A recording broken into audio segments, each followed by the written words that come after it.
Bonjour Françoise Cartran. Bonjour.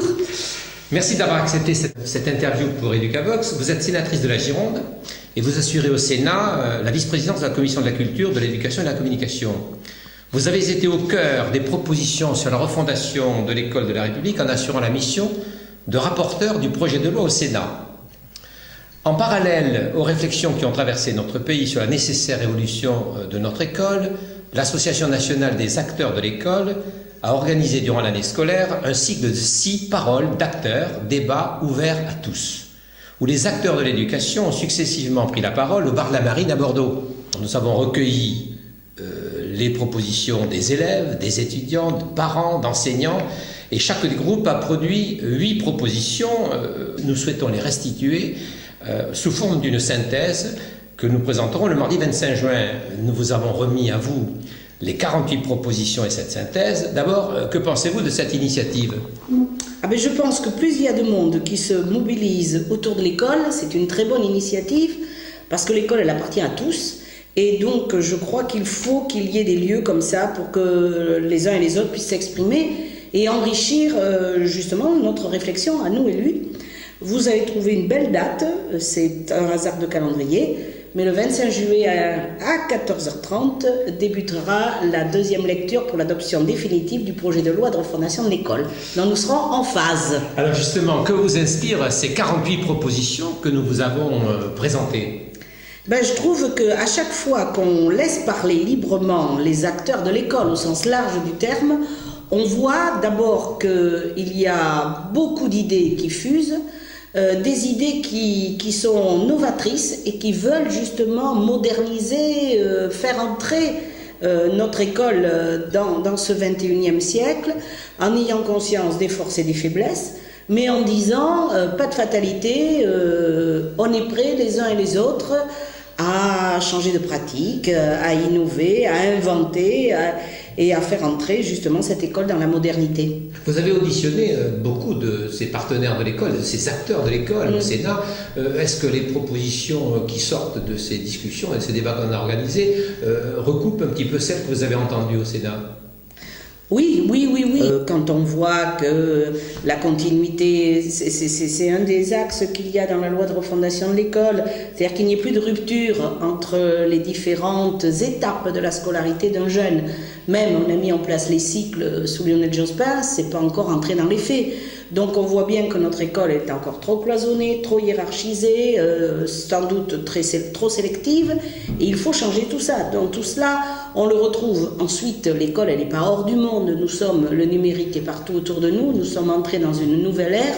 Il faut que le numérique s'invite à l'école et que les enseignants l'utilisent par rapport à un renouveau de leur pratique pédagogique. Alors pour faire basculer l'école dans le monde du XXIe siècle en préservant son triple objectif d'instruire, de former les citoyens et surtout d'assurer leur insertion professionnelle, il faut du temps. Or chacun s'accorde sur le retard accumulé et surtout la rapidité de l'évolution de la société. Comment, selon vous, concilier cette urgence et le temps nécessaire à l'évolution des mentalités ? Alors ça, je crois que c'est un problème général, la notion du temps qui se pose à tous les politiques. Parce qu'il y a une grande impatience, et en particulier quand il y a une alternance. Il y a une grande impatience autour de tout ce que les uns et les autres ont subi pendant des années et des années. Et donc, tout le monde pense qu'en arrivant, les choses vont pouvoir changer immédiatement. Or, on voit bien que d'abord, comme vous le dites, il y a des mentalités à faire évoluer. Ensuite, il y a des structures à bouger. On a des règles, parfois même des corporatismes qui viennent là un peu gripper la machine. Je crois que le meilleur exemple, on l'a vu, c'est avec la réforme des rythmes. Tout le monde était d'accord. Vous aviez interrogé dans les ateliers, tout le monde disait on ne peut pas rester à la semaine de 4 jours. On le met en place, là on le met en place rapidement, et là on nous dit ah non, ça va trop vite, il aurait fallu encore un peu de temps. Donc ça c'est, je crois, le dilemme et la difficulté de toute action politique. C'est comment gérer le temps qui nous est donné. Dans chacun des débats qu'on a organisés, la question de la formation des enseignants a été très présente. Et en particulier, la nécessité d'assurer une vraie professionnalisation des enseignants et leur donner des outils pour porter de nouvelles pédagogies. Comment vous êtes au premier rang, aux premières loges. Comment la loi, telle qu'elle est aujourd'hui quasiment votée, Allez, plus que 3 jours. est-elle une réponse à ces interrogations? Ah ben voilà, c'est un des axes forts de la loi.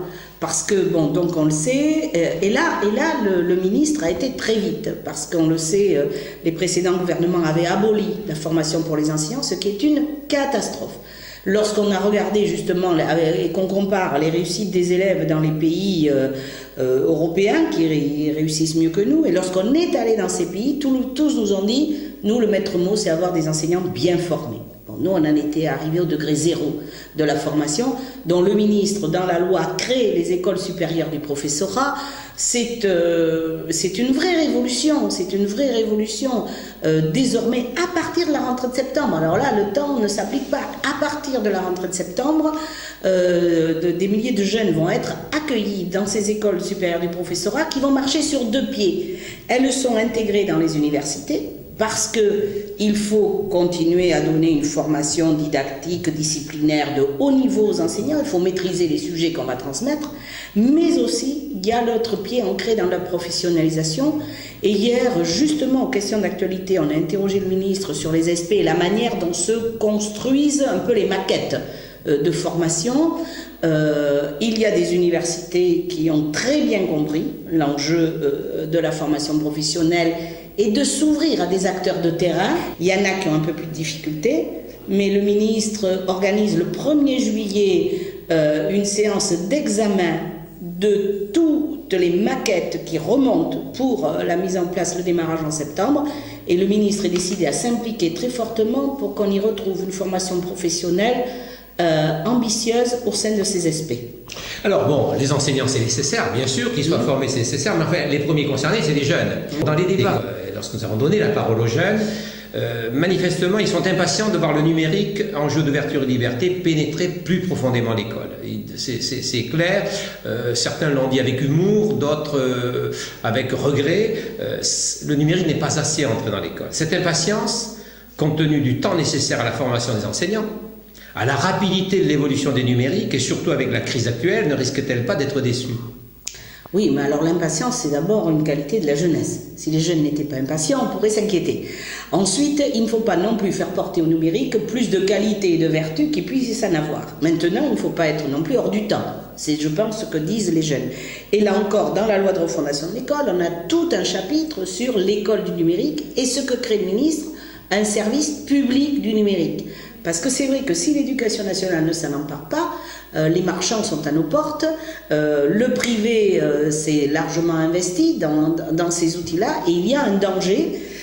Donc le ministre, en affirmant la création d'un service public du numérique, en affirmant qu'il y aura justement de la formation continue pour les enseignants, qu'il y aura des personnes relais, je dirais, dans les établissements, pour accompagner cette mise en place effective, je crois que cela a été bien compris et bon, les jeunes vont toujours être impatients, parce que je pense que ça n'ira jamais assez vite pour eux, mais il y a un coup d'accélérateur qui est donné et donc je crois qu'on va répondre à leur attente. Alors vous venez de parler un petit peu du privé, quel rôle peuvent jouer les entreprises, et je pense plus particulièrement aux éditeurs, et dans l'émergence d'une éducation tournée vers le numérique, on se rend bien compte que les relations entre le public et le privé peuvent être consolidées.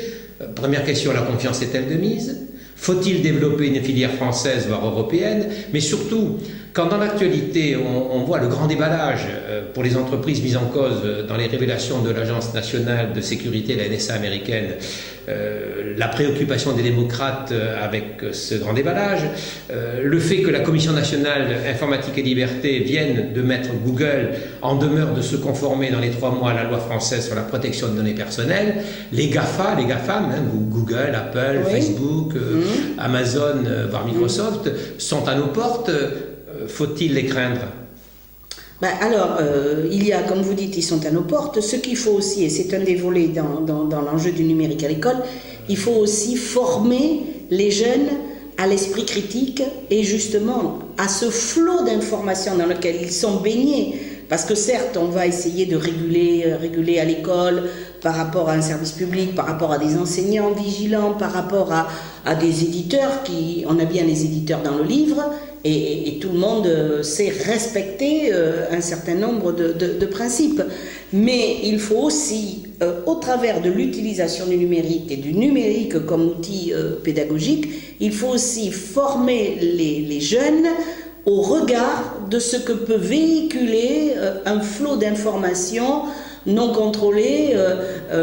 Je crois que ce qu'il va falloir leur faire comprendre, parce que parfois les jeunes, tout ce qui vient sur les réseaux est vrai. Bon, donc première chose, dire que toute information qui arrive n'est pas forcément une information vérifiée et qui mérite d'être prise telle que. Sur le numérique comme dans le livre d'ailleurs. Pareil, comme sur l'image. On a eu le problème avec l'image. Et donc je pense que ça, on n'a pas suffisamment fait du travail avec les jeunes par rapport au décodage, au travail de l'image, au travail de ces informations qui arrivent. Alors les jeunes ont un sentiment de liberté pleine et entière, presque de toute puissance. Il faut leur ouvrir, je crois, l'esprit pour leur montrer que c'est pas la vie rêvée telle que ça pourrait être présenté, et qu'il y a derrière des dangers quant aux libertés, des dangers quant à des manipulations, des dangers qui, pour des jeunes dont l'esprit critique est en formation et dont l'intelligence a besoin de se nourrir, je crois que là il y a un enjeu aussi très fort, et là les enseignants ont un grand rôle à jouer.